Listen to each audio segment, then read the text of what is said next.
And and that's one of the reasons I keep the show going, because, and this was something that when General Petraeus was on, that we even talked about. I said, sir, you teach us to go to war, but you don't teach us to come home.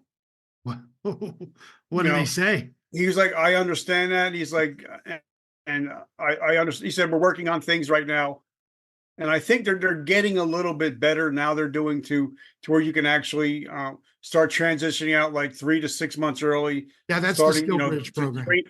So they're starting to, and it was all, but that was before the skill bridge started. So when I asked him that, he was kind of like, uh, okay, I'm just not on a regular podcast here. You know what I mean? I guess he didn't expect me to ask him that question. But and that the reason I have the podcast now, it's changed because I realized that if a veteran or a first responder, if they know, okay, you have a shelf life, no matter what, if you're a veteran, first responder, athlete, we all have a shelf life.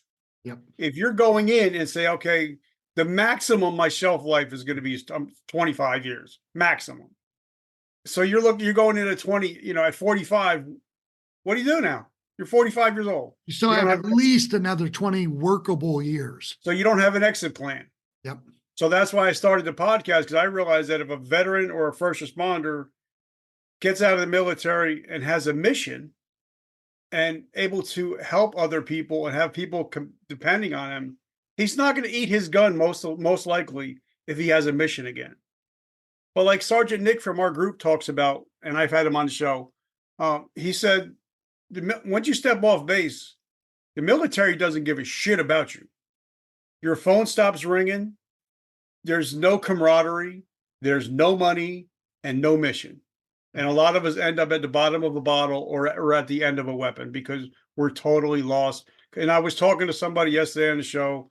He actually helps veterans, and he actually saves wolf dogs and puts them together so they have a mission. And he was saying, yeah, if we have a mission, we're not going to take our lives. So that's my goal with the whole podcast is giving people, a mission again in life to say, okay, yeah, Sergeant Kaufman was who I was. That's not who I am anymore. I'm somebody else. I would love being a veteran, but you're not going to see me rocking the camis. You're not going to see me wearing BDUs from 1985. Right. I'm not that guy anymore. You know what I mean? And a lot of people don't know that John Lee Dumas, my mentor, was an Army captain in Iraq who lost a tank crew. And when he lost a tank crew, he was actually suicidal and had to go through mental health. Yeah. But a lot of people don't know that about him. So that's why my goal is to say, okay, this was John Lee Dumas, as an Army captain in Iraq. Now his podcast is making over 250 grand a month. So this is where he was. This is where he went. And you can also do the same thing.